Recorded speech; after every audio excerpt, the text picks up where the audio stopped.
A massive federal drug, gun, and money laundering bust. Agents broke up two Mexican cartel operations working right here in Louisville. The year-long investigation, which is still ongoing, has now led to charges against more than a dozen people. Wave News reporter Mark Stevens explains the timeline that started in February of 2024.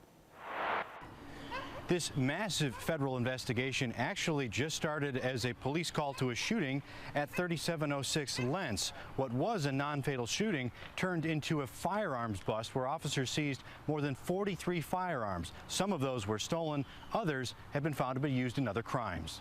And it was discovered that the residence was being used as a cartel stash house by aliens from Mexico who were unlawfully present in the United States. Kentucky ATF boss John Noak shows some of those guns that were headed to Mexico: a .45 caliber pistol, an AR-15 modified to be fully automatic.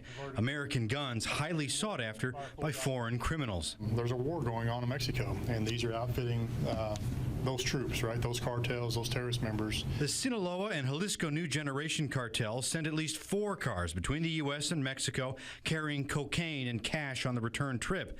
The feds also busted a money laundering operation working in 3 El Rey grocery stores. The stores would process fraudulent transactions utilizing fake identifications in which these drug proceeds were laundered back to Mexico. DEA Louisville Chief Jim Scott says it's unusual for Louisville to have a direct line to Mexico. Normally the cartels would use bigger cities, but he emphasizes they're here. The tentacles of these terrorist organizations stretch across the U.S. Louisville is not immune to that problem.